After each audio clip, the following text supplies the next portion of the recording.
Olá, gente! Vamos para mais uma aula de biologia e essa aula é a primeira semana de estudos nossa com um novo PET, com o PET 4.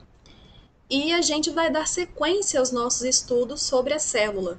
Nessa semana a gente vai ver o citoplasma e as organelas presentes nele. Recordando um pouco o que a gente viu nas aulas passadas, eu comentei com vocês, né, que a gente pode pensar que a célula é como se fosse um castelo. Tem o castelo, né? E a muralha que protege o castelo, que seria a membrana plasmática. Aí agora a gente vai ver o que tem, né, para dentro dessa muralha. A gente tem o citoplasma, que é a região, né, que compreende entre a membrana plasmática e o núcleo, ou seja, a membrana está aqui, né, e o núcleo está aqui. Então, o citoplasma é tudo o que está aqui, ó, tudo isso aqui. E o citoplasma, ele é constituído pelo citosol, porque as organelas, né, a gente está vendo aqui as organelas, elas não ficam soltas, né, como se fossem numa, numa gelatina, né, elas ficam ali balançando, não é isso. O citosol, ele é formado por um conjunto de fibras proteicas que dão suporte e mantém a forma da célula, que é o citoesqueleto. Então, é muito parecido com essa imagem aqui, no qual você vê fibras que dão sustentação, né, ao citoplasma e também às organelas que estão presentes nele. E a gente vai sempre comparar a partir de agora as células eucarióticas, né, com as procarióticas. A gente vai ver as diferenças entre a célula eucariótica animal e a célula eucariótica vegetal. E também fazendo comparação com a célula bacteriana, né, que é a procariótica. E vamos começar pelos centríolos. O que são os centríolos? Eles são pequenos cilindros que estão agrupados e atuam na divisão celular e também na composição dos cílios e dos flagelos. Eles estão presentes em células eucarióticas de animais e também em protozoários. Como um exemplo, né, onde tem a localização do centríolo, é o gameta masculino, né, o espermatozoide. Nessa região aqui, há a presença de centríolos, que são esses cilindros aqui agrupados. Isso aqui é um corte dele, né, cortado de forma transversal. Então vocês estão vendo meio que a parte aqui da frente dele. Vocês podem ver que é como se fossem canudinhos. Nós temos também os ribossomos, que são grãos que são formados por um tipo de ácido nucleico, o RNA. E a função do ribossomo é sintetizar proteínas. E esse processo ele é controlado pelo RNA mensageiro, que é produzido no núcleo da célula, e esse processo todo é comandado, né, pelo DNA. A gente vai ver isso mais para frente quando a gente for falar sobre o núcleo, sobre a divisão celular, aí a gente vai entender melhor esse processo. Mas é importante saber que o ribossomo atua nessa função, né, de sintetizar proteínas. E existem os ribossomos que ficam soltos no citoplasma da célula e eles também podem estar associados ao retículo endoplasmático rugoso. E eles estão presentes em todos os tipos de células, seja célula vegetal, animal ou a célula procariótica. Agora, vamos falar, né, que a gente viu ali que podem ter ribossomos associados ao retículo endoplasmático rugoso ou granuloso, né, também tem esse nome, vocês podem encontrar por esse nome. Então vamos ver o que é ele. Ele é uma membrana achatada que forma cavidades, com ribossomos associados à parte externa. Pelo fato dele ter ribossomos, que são, né, aqui nessa imagem está representada por essas bolinhas, por isso que ele é chamado de retículo endoplasmático rugoso ou granuloso, é porque esses ribossomos dão o aspecto de grão nele. E o retículo endoplasmático rugoso produz proteínas que são transportadas para o complexo de Golgi e serão lançadas para fora da célula. E também produz proteínas para membranas de organelas e também alguns glicídios. Estão presentes na célula animal e vegetal. Ele não está presente na célula procariótica. Aí aqui vocês podem ver que está o núcleo da célula, o retículo endoplasmático rugoso fica coladinho aqui no núcleo, e aqui tem o liso, que a gente vai falar logo em seguida. E agora vamos falar sobre o retículo endoplasmático liso. Ele é formado por bolsas e tubos, como vocês podem ver aqui, e sem a presença de ribossomo. Vocês podem ver que ele está associado, né, ao retículo endoplasmático rugoso. E ele não tem, né, a presença de ribossomos, por isso que ele é o retículo endoplasmático liso, ou também agranuloso, porque tem ausência de grãos.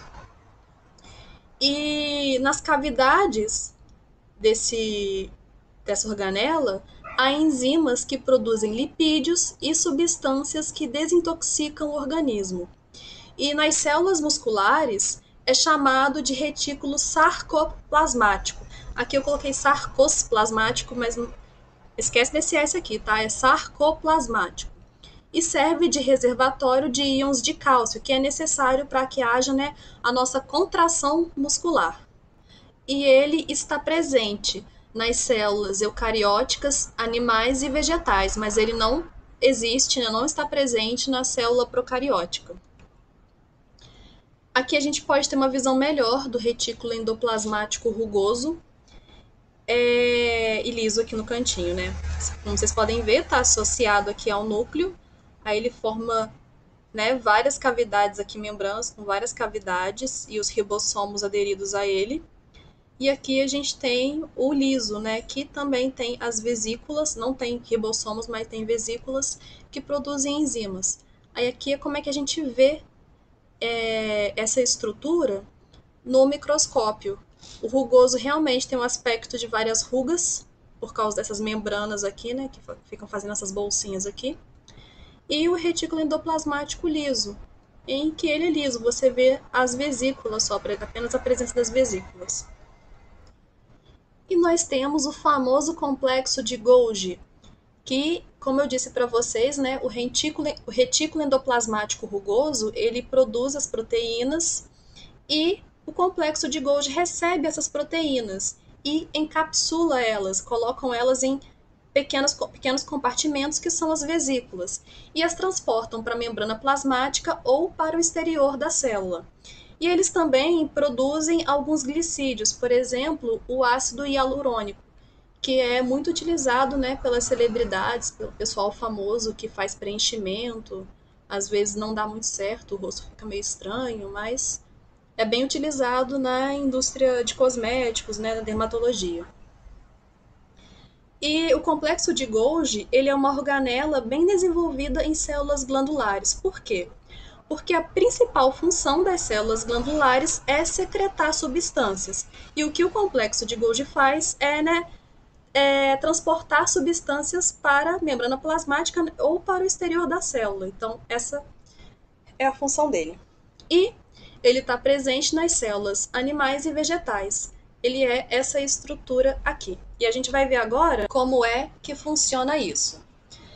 A gente começa por aqui.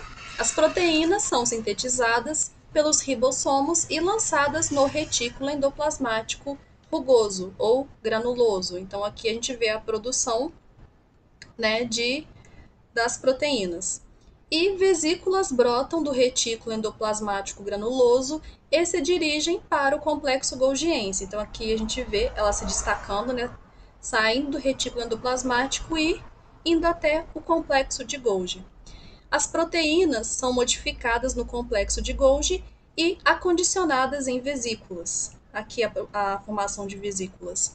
E as vesículas se dirigem para a membrana plasmática e a proteína é secretada por exocitose. A gente viu na aula passada, né, que a exocitose é um processo no qual a célula ela exporta substâncias para o meio, né, extracelular, para o meio externo. E a gente também tem os lisossomos. Eles são enzimas empacotadas que atuam na fagocitose. A gente também viu a fagocitose na aula passada, que é a digestão intracelular. E tem seres vivos, como alguns protozoários e as esponjas do mar, que só se alimentam dessa forma, por fagocitose. E a fagocitose não é só, né, uma forma de obter alimento, mas também é um mecanismo de defesa. Se vocês lembram bem, eu coloquei uma imagem de uma célula de defesa do nosso organismo perseguindo uma bactéria e capturando ela para, né, realizar a fagocitose e eliminar aquele organismo que poderia causar algum dano ao nosso corpo. E os lisossomos estão presentes nas células vegetal e animal. E aqui a gente tem, né, como é que funciona esse esquema do lisossomo atuando na fagocitose. Bem, o retículo endoplasmático granuloso, ele sintetiza as enzimas do lisossomos. Então, né, é fabricada aqui, né, uma vesícula com as enzimas do lisossomo.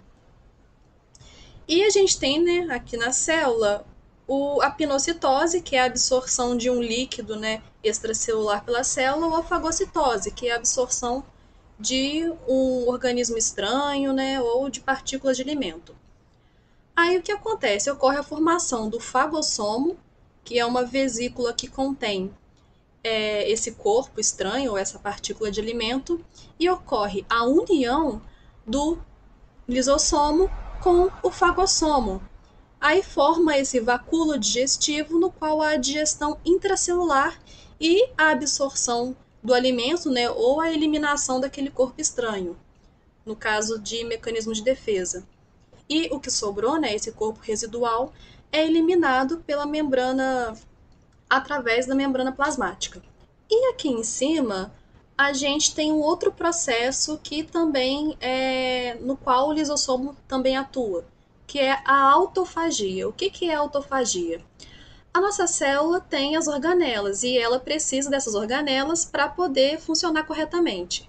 Só que pode acontecer dessas organelas pararem de funcionar, serem danificadas, enfim, vira um incômodo, né, ali no interior da célula, uma coisa inútil que está, às vezes, ocupando espaço, consumindo energia e não está ajudando em nada. Então ocorre o processo de autofagia, no qual há a digestão das próprias organelas que estão ali defeituosas, né, que não estão operando direito. E aí ocorre, né, a digestão, aqui no exemplo é pedaços de um retículo e mitocôndria, a mitocôndria aqui, o retículo aqui, e é eliminado da mesma forma. E a gente tem os vacúolos. Os vacúolos são uma espécie de bolsa que fica dentro da célula. E existem os vacúolos digestivos, que são, né, aqueles que a gente viu, que é a união do lisossomo com o fagossomo. E também existem os vacúolos contráteis e os vacúolos vegetal. Um exemplo aqui de vacúolo contrátil é o existente na ameba. Na ameba, a gente tem aqui, né, o vacúolo digestivo ou vacúolo alimentar, que é a mesma coisa para atuar na alimentação dela. E a gente tem aqui o vacúolo contrátil. Esse vacúolo, ele contrai mesmo, ele é uma forma, como a ameba ela vive em um ambiente de água doce, ela precisa o tempo todo estar expulsando a água. Se ela absorver, que ela está absorvendo água o tempo todo, e ela pode inchar, né, e estourar. Então, esse vacúolo contrátil serve para expulsar a água que está dentro do organismo dela, e isso vai acontecendo de forma constante. Então, quando você vê uma ameba viva no microscópio, esse vacúolo contrátil está o tempo todo diminuindo e aumentando, porque ele está ali, né, se contraindo e expulsando a água. E o vacúolo vegetal, ele geralmente ocupa um grande volume na célula. E ele armazena substâncias, podem ser substâncias energéticas, alguns pigmentos. Um exemplo disso é quando a gente come laranja e tem aqueles gominhos, né, que sai o líquidozinho da laranja, né, que a gente vai chupando a laranja. Aquilo ali é o vacúolo, que é enorme na célula do gomo, né, que está ali no gomo da laranja e vai quebrando, né, e liberando aquele líquido. A gente também tem a mitocôndria, e a mitocôndria é uma organela membranosa, né, que possui DNA próprio. E ela também sintetiza proteína, ela é de forma totalmente dependente, ela também se multiplica, isso tudo de forma independente. Talvez eu faça depois, né, um vídeo para vocês explicando melhor como é que funciona a mitocôndria, porque é muito interessante. Inclusive, na história da evolução, a mitocôndria é muito importante. Talvez eu faça, né, um vídeo para vocês para explicar isso, porque é bem bacana. E a mitocôndria, ela atua na respiração celular, ela produz energia para a célula. E ela está presente tanto nas células animais e vegetais. O fato dela não existir, né, em células bacterianas está bem relacionado com isso que eu estou falando com vocês, com o aspecto evolutivo. Inclusive, a mitocôndria é do tamanho aproximado de uma bactéria. Mas isso deixa para outra hora, né? E nós temos os plastos, que são organelas presentes nas células de algas e vegetais. E eles recebem nomes diferentes associados às suas funções e pigmentos. Nós temos o proplasto, que é plasto de células jovens. Nós temos o leucoplastos, leuco é ausência de pigmento. E os leucoplastos acumulam amido, proteínas e lipídios, né, que servem de reserva energética para a planta. Nós também temos os cromoplastos. Cromo é a presença de cor, que são os plastos pigmentados, como por exemplo o cloroplasto. E embora, né, o pigmento verde predomine no cloroplasto, por isso que a gente vê que a maior parte das plantas são verdes, pode haver outros pigmentos em menores quantidades. Quando a gente pega uma folha de uma planta e olha no microscópio, a gente pode ver ali pigmentos amarelos, pigmentos vermelhos. E a principal função, né, dos plastos, principalmente do cloroplasto, é atuar na fotossíntese. Aqui tem a imagem da célula vegetal, né? E o cloroplasto está bem aqui. E aqui nós temos, né, um esquema do cloroplasto, como é que ele é. Vamos ver essa imagem aqui. O cloroplasto, ele tem a membrana externa e uma membrana interna. No seu interior, né, a gente chama esse espaço aqui de estroma, esse espaço em azul. E nesse espaço aqui tem a presença de moedinhas, né, empilhadas. Parece que são moedinhas empilhadas, mas na verdade não são. São os tilacoides.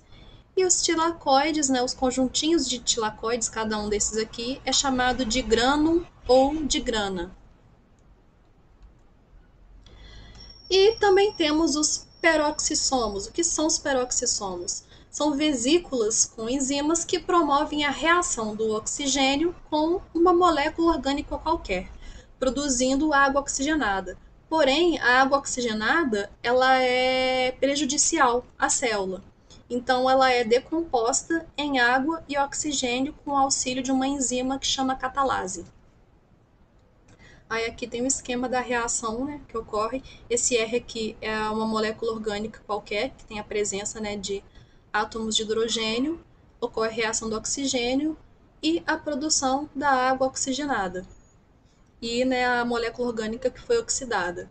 E essa água oxigenada é decomposta aqui, né, nessa reação, em duas moléculas de água e também em oxigênio.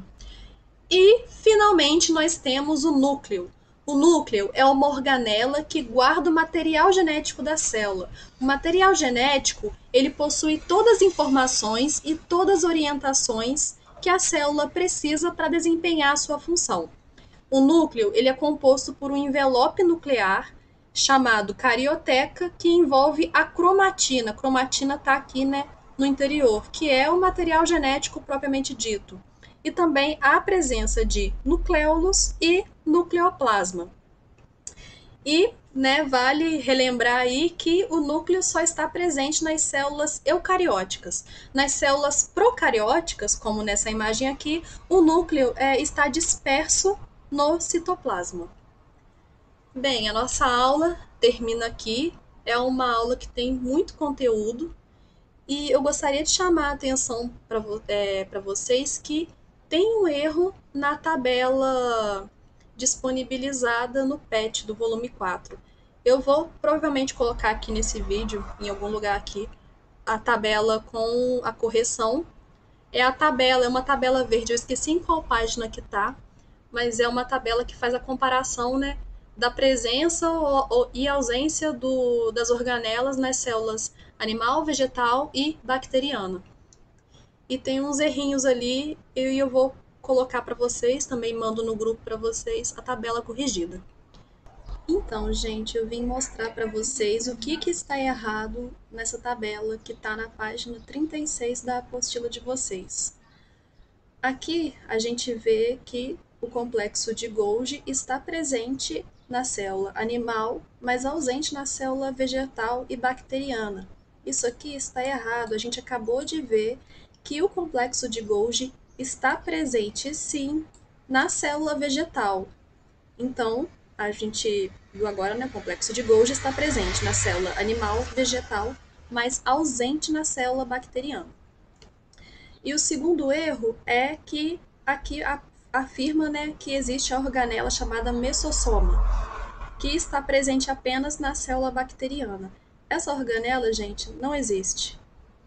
É uma história um tanto curiosa, porque quando você vai preparar células, qualquer tipo de célula para visualizar no microscópio, você tem que fazer determinados procedimentos. E o que acontecia é que quando eles iam preparar células bacterianas para observar no microscópio, acontecia um erro. E esse erro, quando eles visualizavam no microscópio, achavam que era uma organela. E era essa organela aqui, mesossoma. Só que depois vieram outros estudos e apontaram que, na verdade, aquilo é um erro durante a preparação da célula para ser visualizada no microscópio. Então, essa organela não existe. Então, é só isso mesmo.